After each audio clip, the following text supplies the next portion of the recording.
Were you excited to see the new bonuses announced with the Paramount Plus deal, or?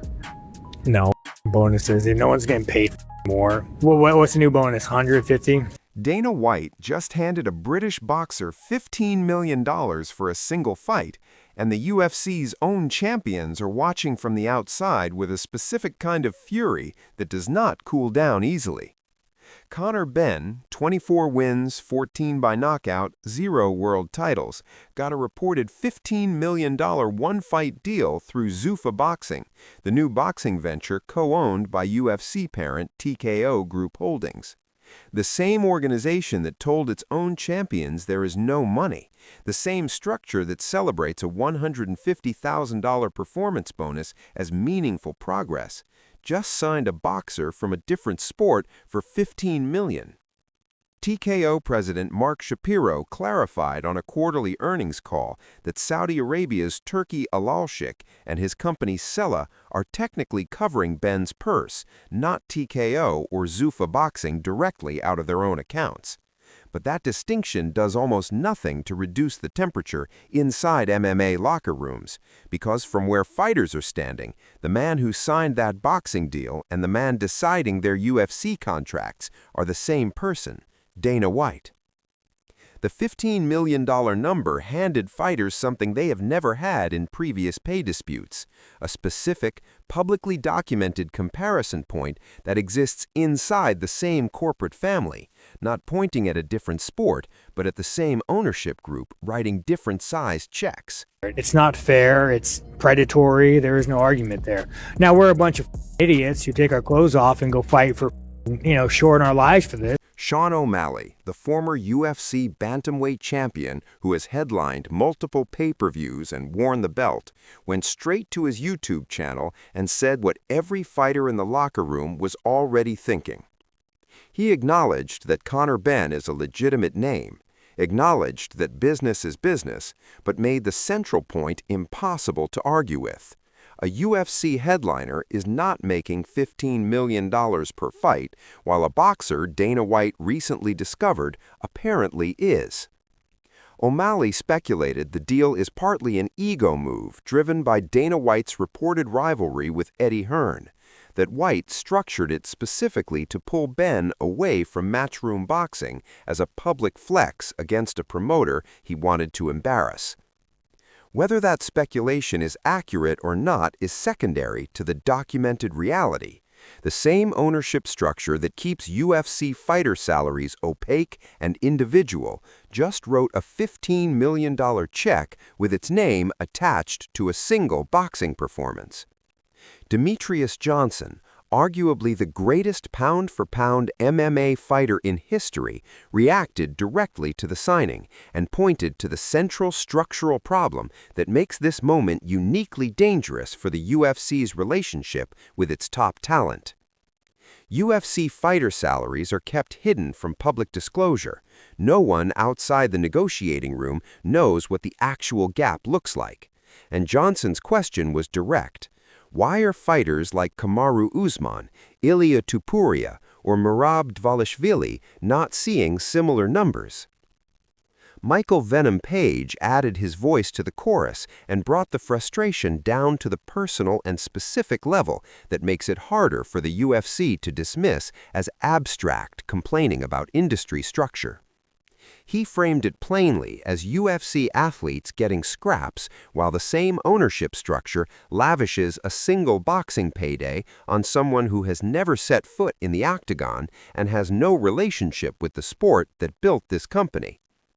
His Instagram added a layer beyond just the pay disparity.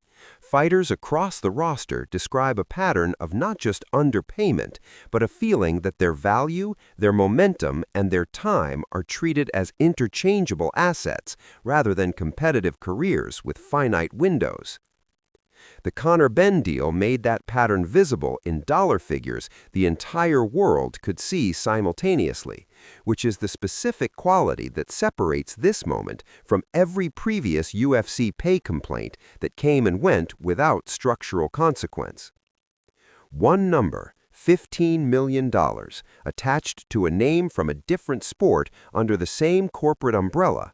That is the data point fighters can cite in every press conference, every podcast, every contract negotiation, and every Instagram caption for as long as the gap persists. The UFC did not create its pay problem with this boxing deal.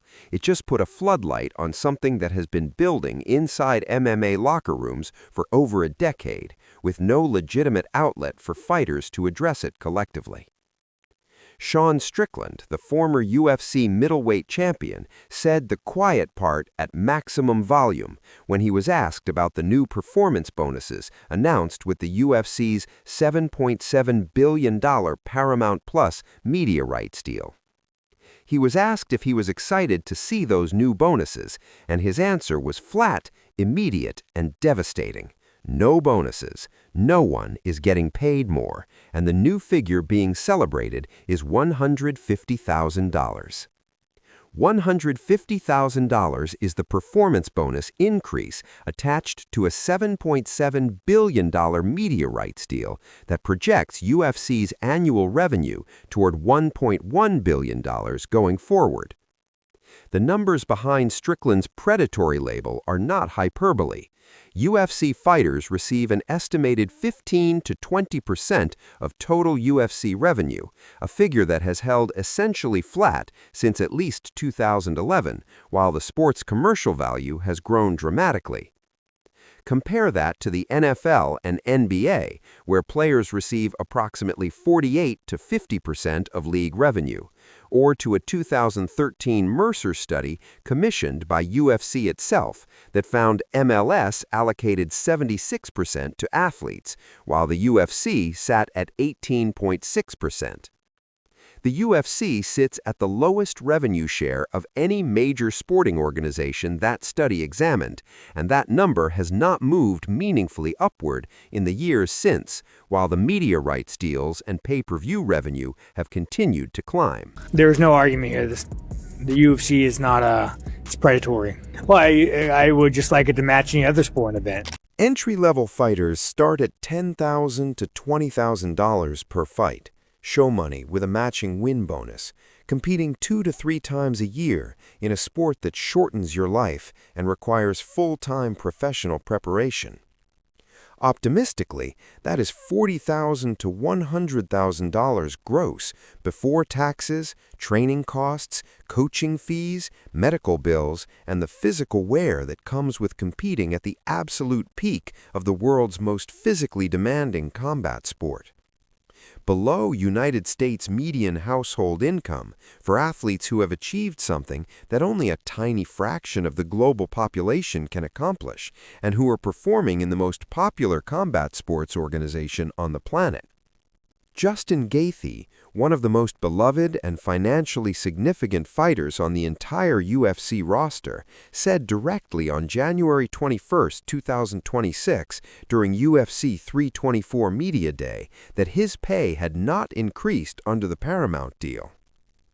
To have 14 performance bonuses, 14 times being rewarded for delivering extraordinary performances in a UFC octagon, and still not have accumulated $1 million from those bonuses, is the specific number that makes the complaint concrete rather than abstract.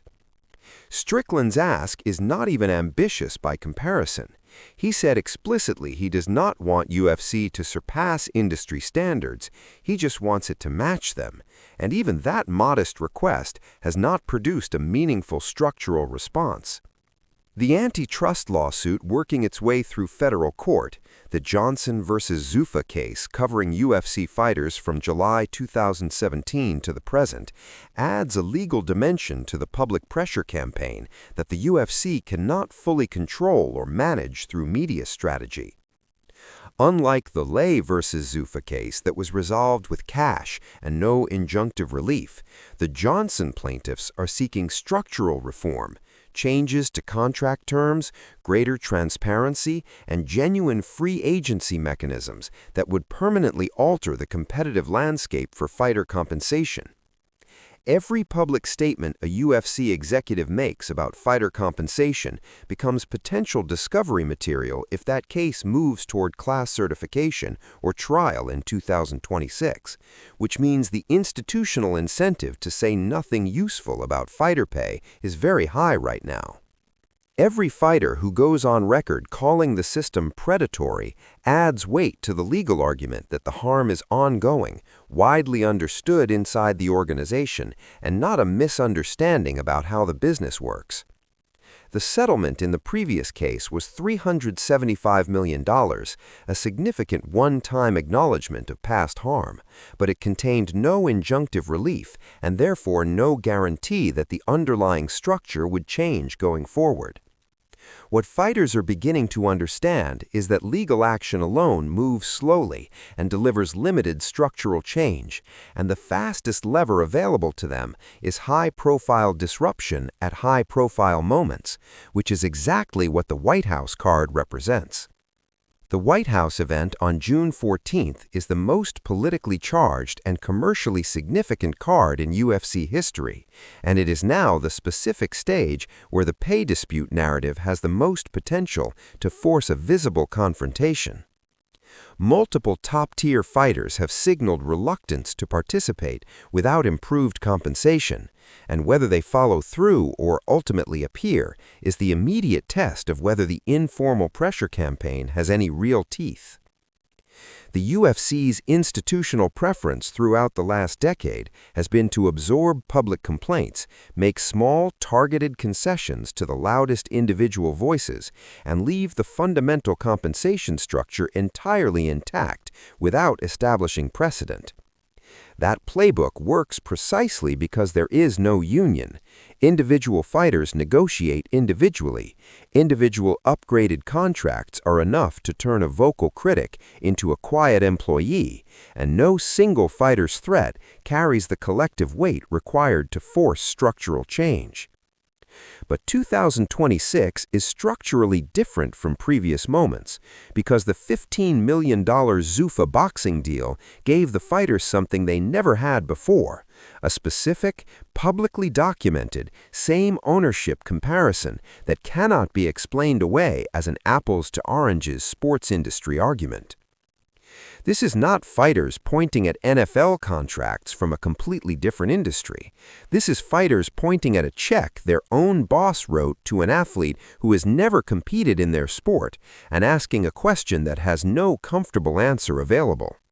The most realistic short-term outcome of the current pressure campaign is targeted appeasement, quietly offering improved deals to the fighters who made the most noise, while framing the increases as merit-based rather than concessions to collective public pressure.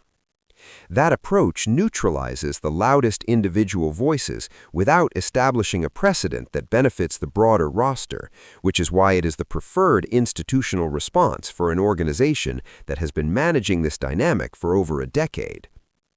One upgraded contract is sufficient to turn a critic into a quiet employee, and the UFC's ability to make those individual adjustments without acknowledging the systemic argument is the structural advantage it holds in every individual negotiation.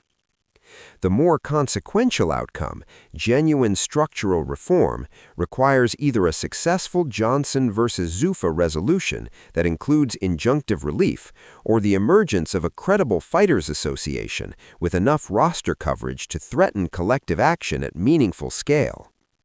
Without a union or legislative intervention extending something like Muhammad Ali Boxing Reform Act to MMA, structural reform through individual negotiation is nearly impossible because individual negotiators have no leverage against a monopsony that controls the primary competitive platform. The wild card in the entire equation is Zuffa boxing itself. If the new promotion builds a pattern of high-profile purses rather than a single anomaly, every additional signing that exceeds what UFC champions earn becomes another data point fighters can use in their next contract discussion. Dana White built Zuffa boxing to disrupt the boxing world, and in doing so may have inadvertently built the most effective argument his own fighters have ever had for disrupting the MMA pay structure he has maintained for 20 years. The organizational separation between UFC and Zuffa boxing that TKO brass might cite to deflect the comparison simply doesn't hold up under scrutiny. TKO Group Holdings owns both entities, Mark Shapiro sits atop both, and Dana White's fingerprints are on both deals. Fighters and their legal teams know this, the media knows this, and the fans following the story know this, which means the deflection strategy that worked in previous pay disputes may be significantly less effective in the current moment. If Ali, Strickland, Page, or other top-tier fighters follow through on their reluctance and actually sit out the White House event, the UFC faces its most politically significant and brand-critical card in history, potentially under-delivering on star power in a moment of maximum cultural leverage. If all the fighters ultimately appear, which most probably will, because declining a fight has career costs that individual athletes bear entirely alone without collective protection, the UFC will have absorbed another wave of public pressure without conceding anything structural. Either outcome has already produced something small but real. The conversation has permanently shifted. Pay is now the dominant narrative surrounding the UFC's most high-profile upcoming event, and the public now understands the specific gap between what the UFC earns and what its athletes take home in a way that cannot be ununderstood. The next move belongs to Dana White, and the options available to him are more constrained than they have been in any previous iteration of this recurring pay dispute, for reasons that are structural rather than rhetorical. The $7.7 billion Paramount deal is public, the revenue projections are visible, and Justin Gaethje saying he did not receive one additional dollar under that deal is not an abstract complaint, it is a verifiable description of a specific gap that every journalist and sponsor can now see clearly. The antitrust case is active in federal court. The Johnson plaintiffs are seeking injunctive relief rather than cash, and every public statement made about fighter pay in 2026 is potentially relevant to proceedings that could produce structural consequences rather than one-time settlements. The Zuffa boxing venture is creating new comparison data points with each signing, and if the pattern continues, the narrative management tools that worked in previous pay disputes, dismissal, counter-narrative, individual appeasement, become progressively less effective against a documented pattern. The fighters have never collectively held a stronger argument, never had a more visible comparison point, never had an antitrust case with stronger structural relief potential, and never had a card of greater cultural significance as their leverage moments simultaneously. What happens at the White House on June 14th will tell the MMA world something specific and important. Whether this moment represents a genuine inflection point in how the UFC compensates the athletes who made it worth $7.7 billion, or whether the institutional patience outlives